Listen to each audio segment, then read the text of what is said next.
Bitawan niyo po ako, please. Kailangan ko lang makausap si Sir Gov tsaka si Sir Francis. Ma'am, pasensya na ho. Hindi po talaga pwede pumasok. Isa po, nagmamakaawa po ako. Bitawan niyo na ako.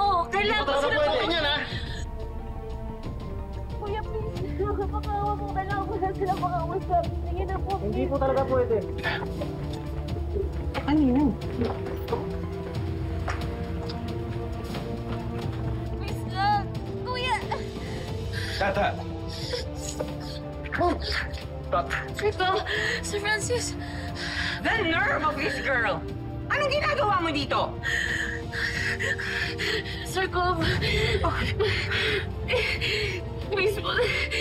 Nagmamakaawa po ako na iurong niyo po yung kaso kasi wala naman po kasalanan yung nanay ko po. Magpapaliwanag po ako sa lahat po na nangyari pero wala po siyang kasalanan. Inosente po yung nanay ko.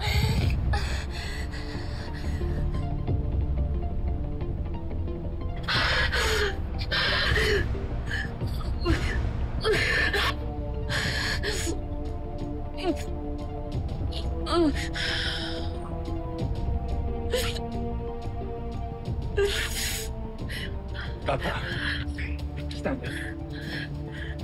Tata, please don't embarrass yourself. Nasa polis at nasa korte ng kaso na to. Sila nang bahala na magpalabas ng totoo.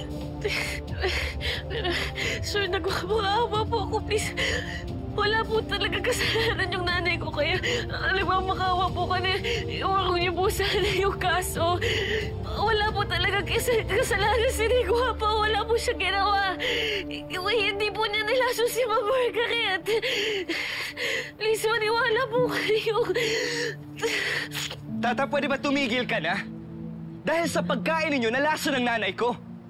Ang mga polis, kayo ang tinuturo. May witnesses na din silang hawak. And plus, umamin na yung nanay mo na siya ang may kasalanan. So tell me, how could I possibly believe you? Tata naman, anong akala mo, ha? Madadaan mo kami sa drama mo? Let the police do their job, and once they prove na ikaw nga ang may kasalanan, magpasensyahan tayo!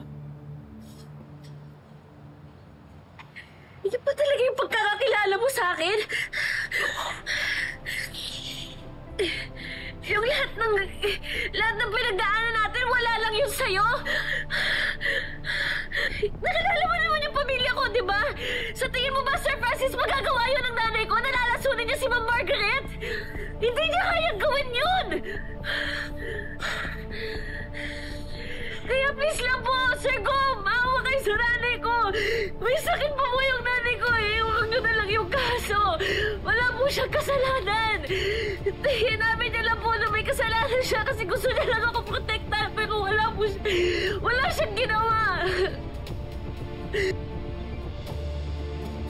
Please lang po.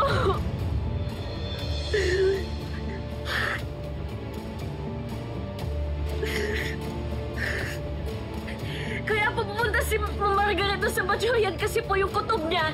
Hindi po ako yung may kawanan, kundi po si Mang Venice. Kutob po niya na si Mang Venice po may kinalaman doon sa Rilos.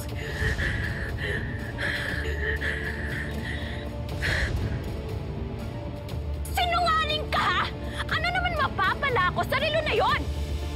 I can buy that watch unlike you! Sir Gov, Francis, huwag kayong maniniwala dyan sa babaeng yan. That girl is delusional. Puro kasinungalingan lang ang mga pinagsasasabi niya. I'm sure they tricked Margaret na magpunta doon sa batsuyan nila para malaso nila. Dahil may galit kayo kay Margaret, hindi ba?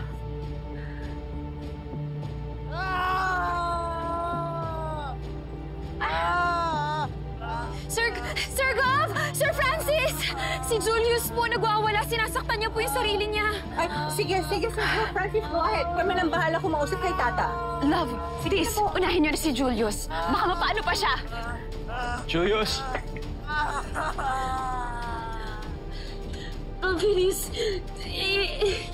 ayaw niyo pong itayin ko na lang po dito si Sir Gov siya po si Sir Francis. Please lang po. Hindi ka ba talaga nakakaintindi, ha? Ayaw ka na nila dito. Hmm? Puro ka kasi drama eh. Ha? Tigil mo na yung kadramahan mo. Eh bakit ba takot na takot kayo makausap ko sila? Ha? Ano takot na takot kayo na malaman nila yung totoo? Bakit naman ako matatakot, ha? Eh kasi ikaw naman talaga yung may pakala ng lahat, di ba?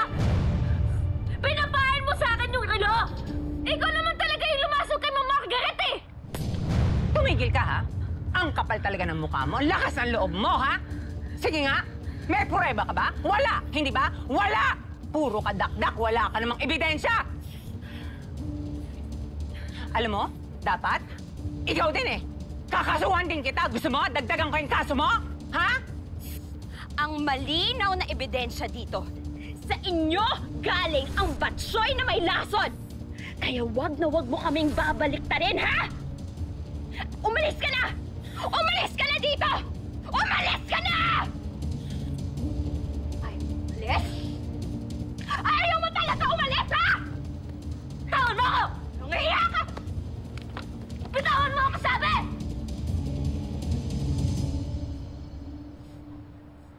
Hindi ako aalis dito! Ang kapal ng mukha mo para baliktarin kami, ha? Umalis ka na dito, babae ka! Tawon mo ako! Ayaw mo talaga umalis, ha? Ha? Ayaw mo talaga umalis, ha? Ayaw mo talaga...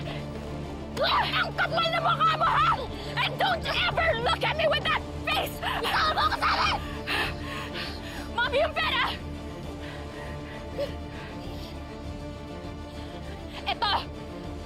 Ito ba yung magpapalaya sa'yo, ha?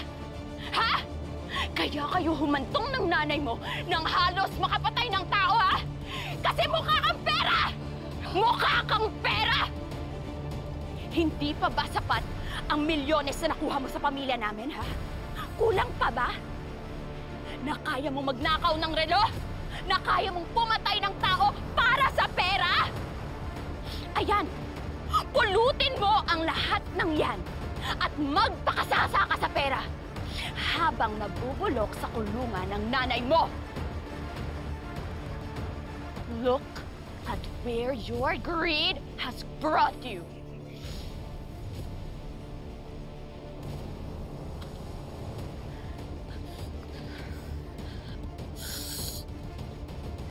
Hindi ko kailangan ng pera. Ang kailangan ko, hustisya para doon sa nanay ko na pinakulong nyo. Hindi ko kailangan ng pera nyo! Wala kang pakialam sa pera nyo! Hustisya! Hustisya, gusto mo? Magsama kayo ng nanay mo doon sa kulungan. Guard! Guard! Kunin nyo na tong mga matay tao na to and never, ever come back! Madam, kailangan na po lumabas. Ngayon na po. Ilabas nyo na! Madam, please. Labas mo na yan. Umalis ka na! Labas! Madam! Out! Get her out of here!